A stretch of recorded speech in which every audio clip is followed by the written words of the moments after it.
Hello, everyone. I'm so glad you've carved out this time today. The simple act of pressing play on this video or arriving here in this ARC TV room means that you're actively prioritizing your healing in a world that rarely encourages that. And that choice is a beautiful, powerful act of self-care. Before we open today's teaching, let's step together out of the rushing current of daily life. Wherever you are right now, you have full permission to simply stop. For this period of time, you don't need to fix anything, you don't need to plan anything, and you don't need to carry anyone else's needs. This is your sanctuary. This time belongs entirely to you. So I invite you to gently close your eyes if that's comfortable for you. If it doesn't feel safe or comfortable, you can simply soften your gaze and let your eyes rest on a quiet point in the room or on your hands. Let your hands rest softly in your lap, palms facing upward if you feel open to receiving, or palms facing downward if you need a little more grounding. Let's take a few minutes for a full body check-in, a deliberate physical signal to the nervous system that in this moment you are safe.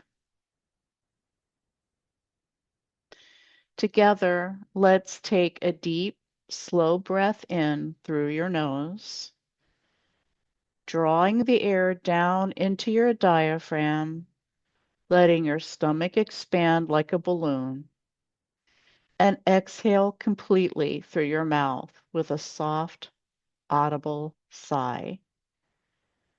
As you exhale, allow your shoulders to drop away from your ears.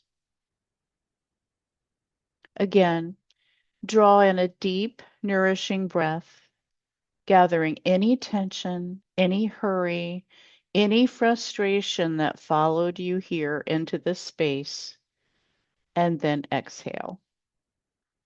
As you exhale, imagine that energy is flowing down your arms, out through your fingertips, and dissolving into the space around you. One more time.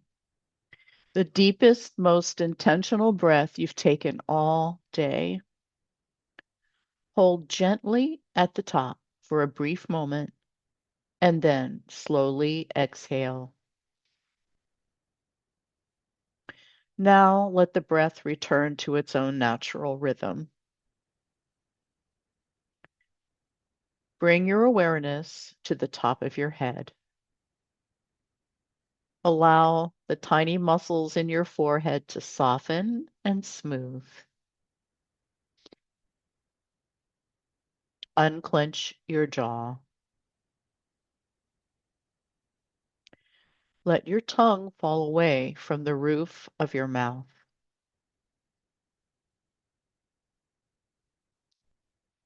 Notice the muscles around your eyes.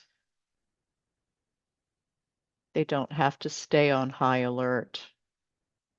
For this moment, they're allowed to rest. Let attention move down into your neck and shoulders. Many of us carry the weight of the world here. You don't have to drop it completely. Just see if it's possible for that weight to soften by even a few degrees. Breathe into your chest, allowing it to gently open. Feel the rise and fall of your ribs. Notice whatever is present in your heart space. Tightness, heaviness, warmth, emptiness, and let it be exactly what it is without needing to fix it. Bring your awareness into your stomach. So many of us carry anxiety and bracing here. Let your belly soften. Allow the abdomen to unclench. It's safe for these moments to let this part of the body relax.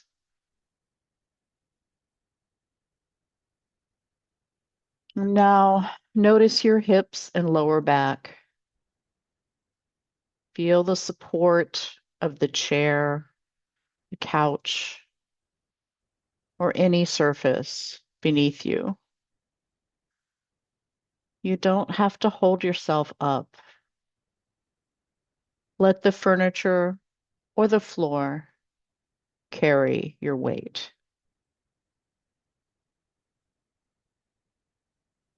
Let your attention move down through your legs, your thighs, knees, your calves, feeling the heaviness and support there.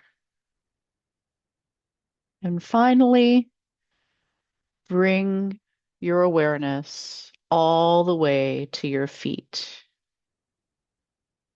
Notice the points of contact with the floor or whatever is beneath them. Sense the steadiness, the support. You are supported. You are secure right here, right now. You are safe. If thoughts drift in, simply notice them and gently guide your attention back to your breath, back to your body, back to this moment. As you rest here, you can recall that you've already begun important work. Many of us have started to look at our kitchens with new eyes. We're, we're experimenting with clearing countertops, with moving unprocessed proteins and complex carbohydrates to places where our eyes land first. We've started to see that our environment is not neutral, that our spaces either inflame our midbrains or help them rest. For some, those shifts have felt encouraging. For others, they have brought up overwhelm, sadness, or a sense that there is so much to change. Every one of those responses is part of the process. They're information, not verdicts. If you're carrying tension today about what got done or didn't get done, you can use your next exhale to let a little of that pressure soften.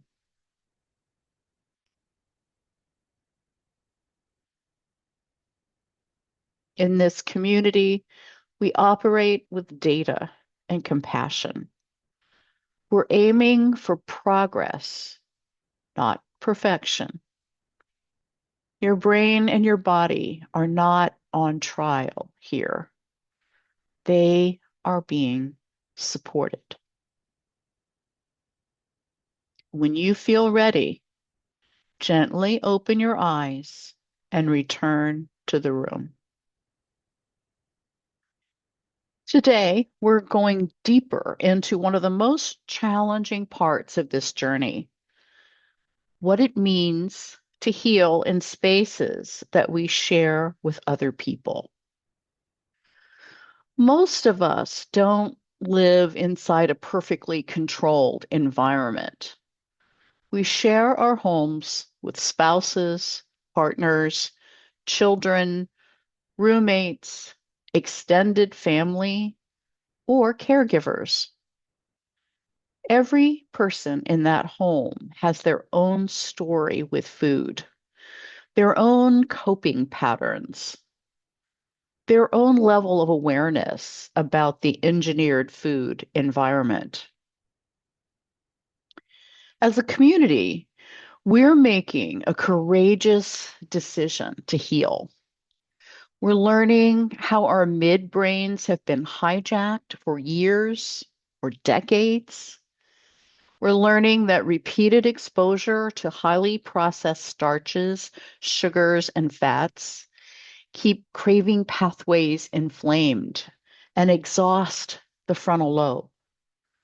We're learning to create safety zones by deliberately reducing the cues that constantly pull us toward relapse.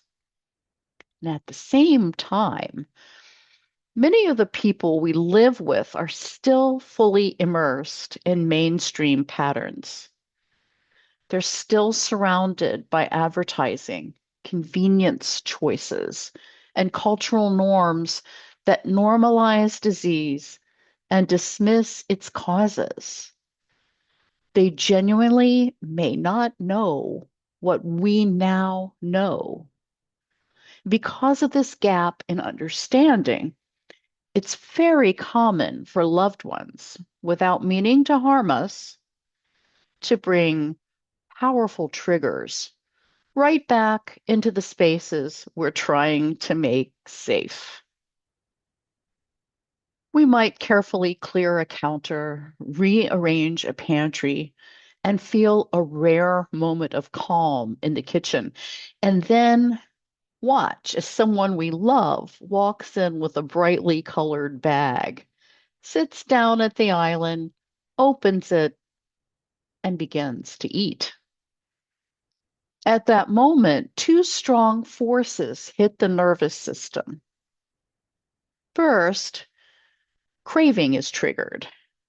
The midbrain is activated by sight, sound, and smell.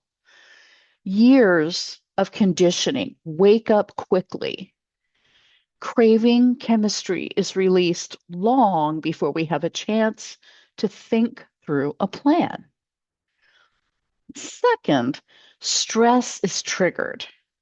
Thoughts like, why would they do this right in front of me? Don't they see what I'm going through? Can flood in. Feelings of being unseen, unsupported, or even sabotaged can land hard. Craving plus stress is a potent combination. Stress pulls resources away from the frontal lobe, the part of the brain that helps us to pause, to choose, and to regulate, right when craving is loudest. When we understand this, so many why did I do that moments start to make sense. What often looks like a character failure is actually a predictable neurological setup. Many of us are also doing this work while living with significant symptoms: brain fog, physical pain, fatigue, mood swings.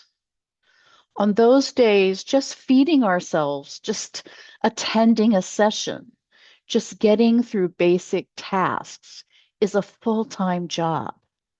Expecting ourselves to also lead a full behavioral revolution for an entire household is more than unrealistic. It's unsustainable. And when we see this clearly, it becomes easier to understand why we feel so tired, so discouraged, or so overwhelmed when we try to control everything and everyone. It's not because we're weak, it's because the load is simply too heavy. Naming that is an act of honesty. And from that honesty, we can begin to put down some roles that were never really ours to carry. One of those roles is the role of convincer, the idea that it's our job to persuade our entire household to change their behavior around food while we're still in the early stages of healing. We don't have to be the enforcer, the educator, and the neuroscientist for everyone under our roof. Trying to do that on top of healing is too much for any one person.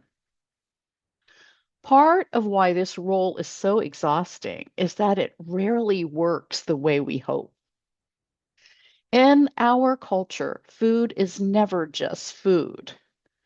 Food is comfort, reward, it's ritual, it's nostalgia, it's distraction, it's a sense of belonging. And when we tell someone we love that their favorite foods are engineered to hijack their brain, most nervous systems do not hear, here is neutral information. They hear, your comfort is being threatened, or your way of coping is under attack, or you're wrong. When people feel judged, shamed, or cornered, the most natural response is to defend. We may hear things like, you're overreacting. Everyone eats this. I'm fine. Or don't tell me what to eat. That pushback is often a form of self protection more than deliberate cruelty. And if we keep pushing and they keep defending, the kitchen and the living room can start to feel like battlegrounds. Every conversation at the table feels loaded. Our own stress rises. And as we've already seen, chronic stress is one of the strongest internal triggers for lapses. So it's not only okay, it's actually wise to step out of the role of household persuader and step back into the role that truly belongs to us here, a member of a healing community, a student of our own recovery. Our primary responsibility is our nervous system, our environment, and our connection to support. We don't have to carry the full burden of everyone else's behavior and beliefs.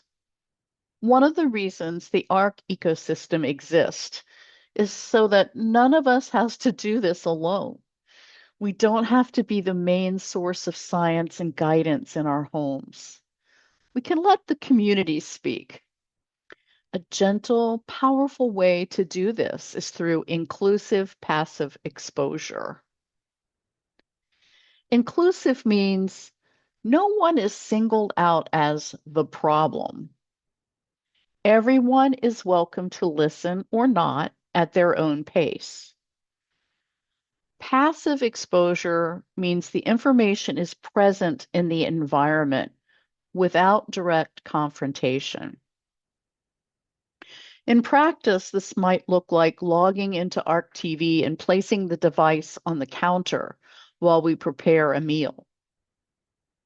Letting a daily podcast play in the background while we fold laundry in a shared space.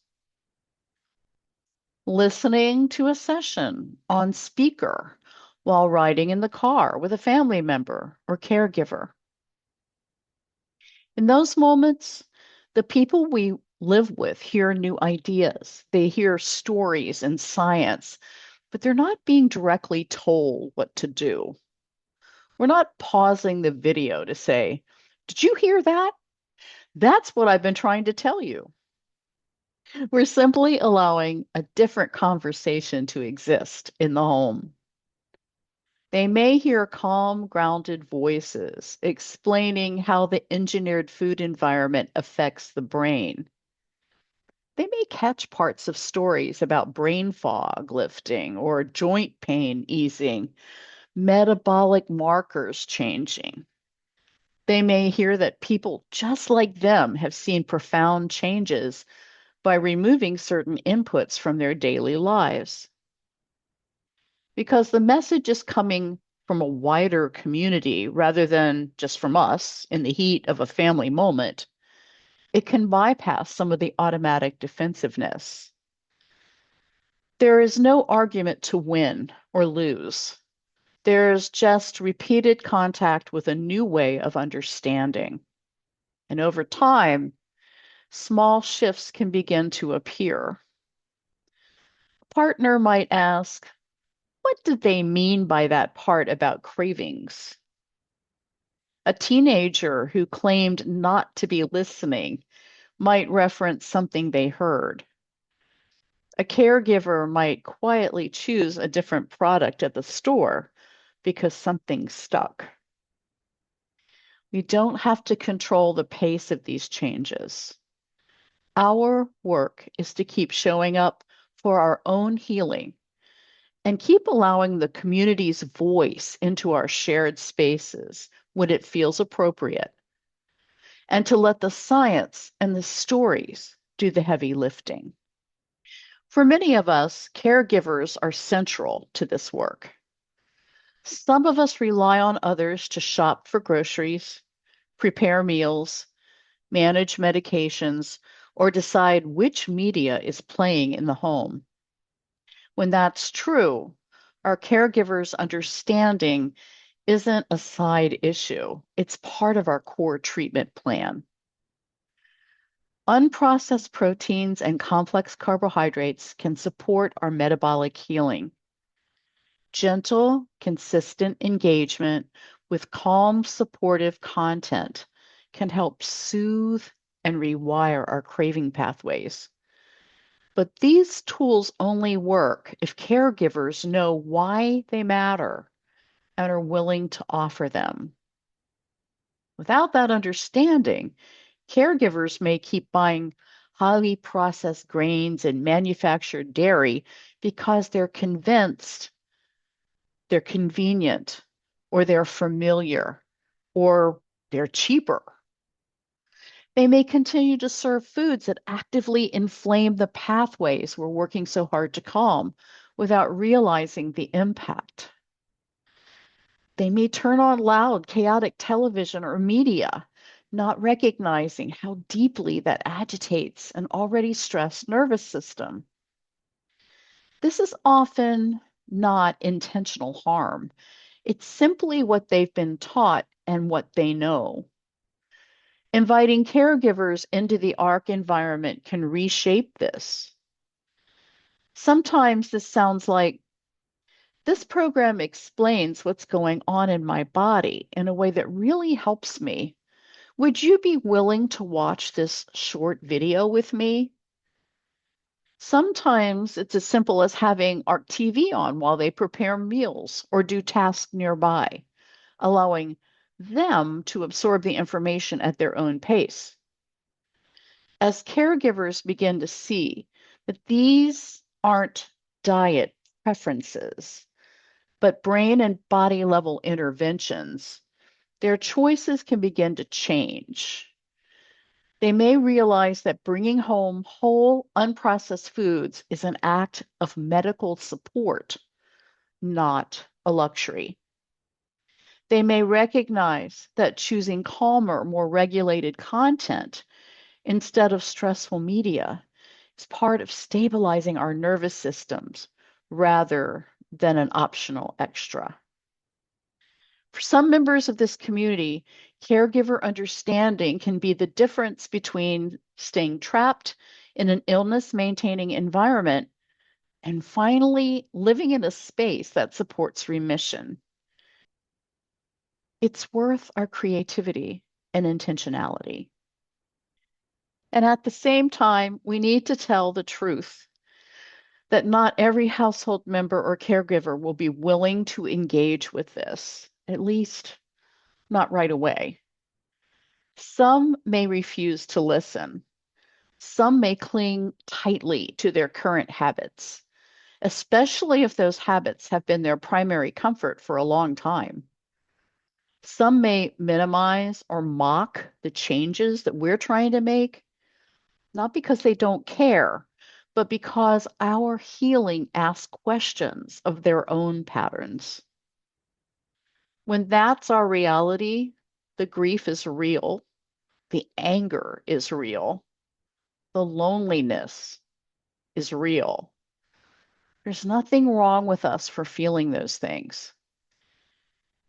And even in that painful dynamic, we aren't powerless. If our physical environment is not yet supportive, we can lean more fully into our digital safe zone. This is where proactive digital shielding becomes one of our greatest strengths. Proactive digital shielding means using our devices on purpose to surround ourselves with healthy, mirroring, and accurate information, especially during the times and in the places where our physical environment is most triggering. For example, if evenings in the living room are difficult because others are eating engineered foods nearby, we can plan ahead to have ARC TV ready, headphones within reach, and a specific session or video chosen before that time comes. If a particular chair, room, or corner is visually full of cues that we can't change, we can overlay that space with the faces and voices of our community, choosing who and what our nervous system will mirror while we're physically sitting there. When someone sits beside us with a brightly colored package, we don't have to watch them eat. We don't have to fight about it. We can quietly put on our headphones, open a device, and step mentally and emotionally into a different room where people understand what we're trying to do. From the outside, it may look like someone watching a video. Inside, it's a radical act of self protection and alignment. We're choosing which environment will train our brain, the one on the couch or the one on the screen. And every time we do this, we send a clear message to the nervous system. You are not alone. There are others walking this path. There are models of health and recovery available to you right now. That message has real, measurable effects on our sense of safety and on our ability to stay on this path. Digital shielding doesn't erase the pain of living with unsupportive patterns, but it does keep that pain from being the only influence. It allows us to continue healing even when the people around us are not ready to move yet. As we close this teaching, we can turn what we've explored into a few clear, compassionate steps. Number one, let's plan connection where it's needed the most. Look gently at the rhythm of your day and notice the times and places that feel the hardest. Meal times, evenings, certain shared spaces or activities. Choose one or two of those moments and deliberately place ARC connection there. An ARC TV session, a daily podcast, a short video that steadies you. Treat that connection as part of your care, not as an extra. Number two, offer one gentle invitation. Think of one household member or caregiver who feels safe enough to invite. Consider asking them to listen to a small piece of this world with you.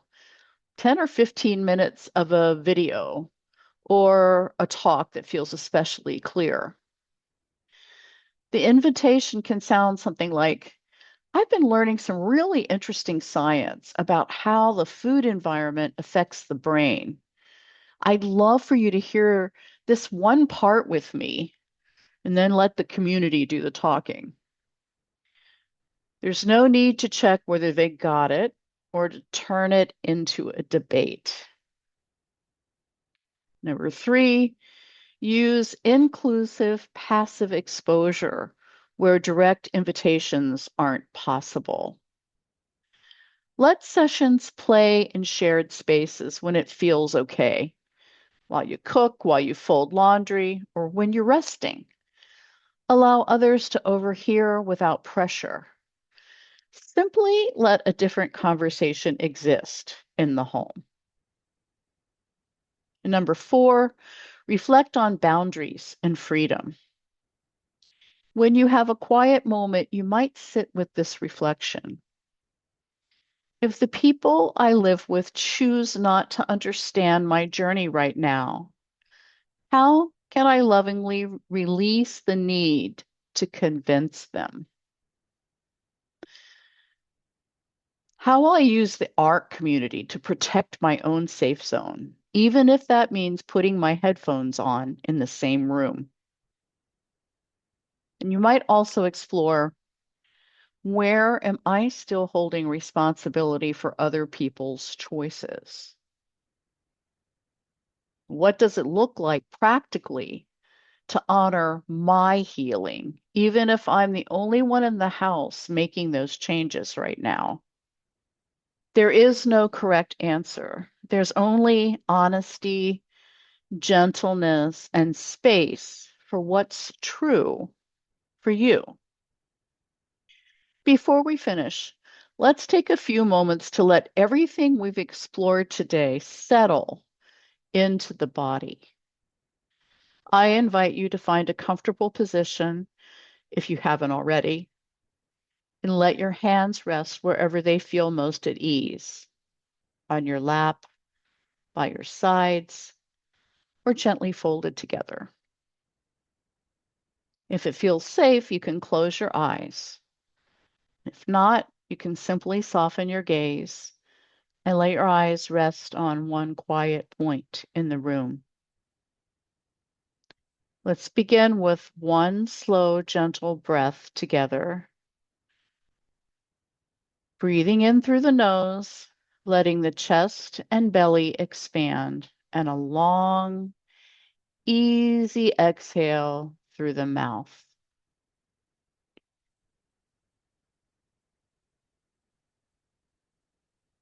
As the breath returns to its natural rhythm, bring your attention to the simple fact that you are here right now, not in yesterday's choices, not in tomorrow's worries, just here in this moment.